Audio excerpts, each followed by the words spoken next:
Some drawbacks to it is once you are admitted, and even voluntarily admitted, you have to abide by the rules. So it's not as if you're at home and you can just decide at 10 a.m., okay, I'm going outdoors for a smoke. It doesn't work that way. You have to adhere by the rules, and they're very strict on that, especially with security. Um, People that one way or another slipped out of the ward because they caught the door when the cleaning staff were coming in or whatever, we'd immediately hear, I think it was code white, but basically that meant someone's escaped. So all security staff put on alert. The hospital put on lockdown because you didn't know what this person was going to do or be capable of. And I think at the end of the day, it was just all around maintaining the safety of that person, but also anyone else wandering the hospital at the same time. The one disappointing aspect to being hospitalized I found was that I went in there with the anticipation, um, and I think a lot of us always blow up our expectations of a fix or finding the resolution to this to put it behind us, which, like I've already mentioned many, many times, you might as well throw that idea out the window because it ain't going to happen. But I went in there with the expectation that, okay, I'm going to get all of this expert advice. I may not be under the direct care of my regular psychiatrist, but I'll get someone with a fresh perspective type of thing. And I'll get access to all these resources, and it'll be in a controlled environment, and me and the medical staff will be able to make decisions as to how I'm coming along. But there was no silver bullet in all of this. It was an experience. I'm happy for the resources being there, but I can't honestly say coming out I came out much better than when I went in. Other than they had prevented me from doing anything worse, I suppose, if I was left to my own devices. They set up a family consultation, which was helpful in laying the groundwork. Not so much for me, but for the key people in my life that would be closest to me, so they understood what to expect when I come out, what to do, what not to do, et cetera, et cetera. And so that was worthwhile. So when I was released, we had already had a conference call with my ex-wife and with my mother. She obviously came into the hospital for this meeting, and those that were in attendance were everyone that had been working with me: the psychologist, the social worker, the psychiatrist, and so forth. The one thing I will say, and it's not really a criticism of the doctor and his skill. I'd say it was more criticism of the doctor's bedside manner. Very jovial man. Don't get me wrong on that. Nice gentleman. And obviously had very good intentions. But he wasn't much of a listener, I gotta say. I struggled to re-explain to him my history, and he kept interrupting me, and he kept jumping to conclusions which we had already explored prior to that. And he was kind of like I don't know, hyper individual, hyper happy, and wanting to help, but at one point I had to tell him, please just stop talking and just listen. And even then, there were details about my past that were inaccurate. I mean, there weren't big things, but it did annoy me, because I think when we're in such a vulnerable place emotionally, and you want to be heard, you want to make sure the people that are trying to help you have accurate information. They're not reinventing the wheel, because you've already been down a certain path, it is frustrating when that is not being listened to with enough attention. And I know this happens in every facet of society. I mean, people that do the same thing day in and day out, they tend to fall into, okay, let's pigeonhole them into this category because we've seen it a million times before and it sounds the same. Well, yeah, it might sound the same, but yeah, some of the stuff we've tried and other stuff we haven't tried, so don't make too many assumptions. But outside of that, like I said, he was a great guy. Um, and after my release, I was put back in the care of my regular psychiatrist, and we kind of moved on from there.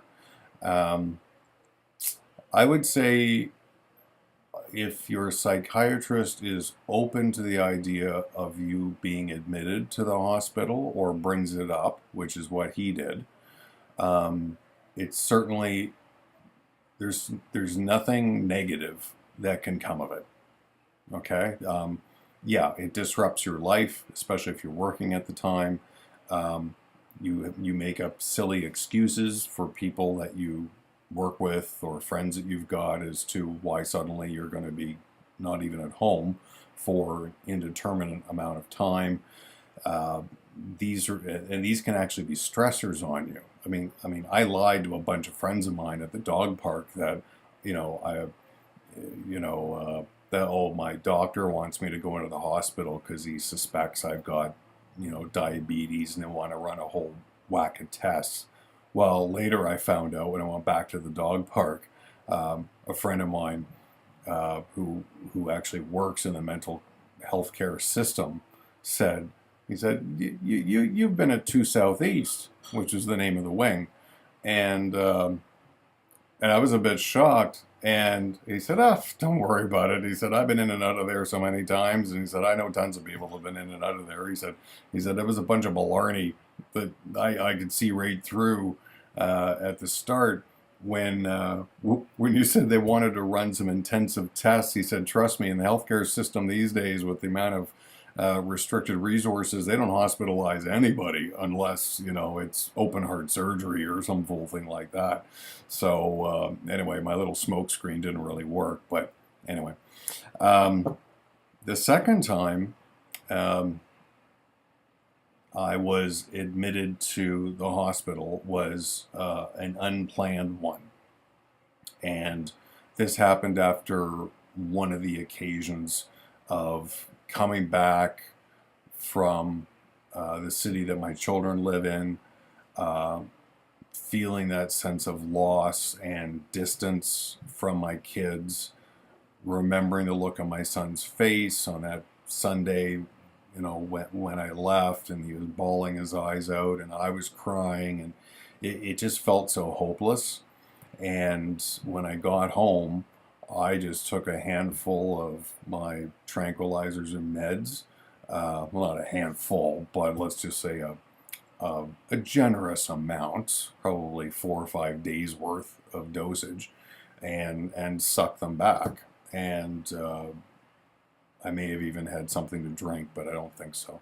Anyway, it made me really spinny and all this kind of stuff in my head, and I was in one of those moods where, look, I don't care anymore. Like, I just want out.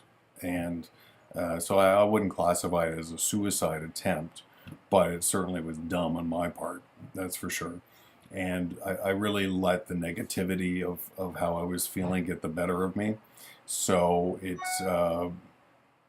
anyway, I wound up coming upstairs and telling my mother that I think I need to go to the hospital because I'd taken some medication. And God bless my mom, she is great under pressure.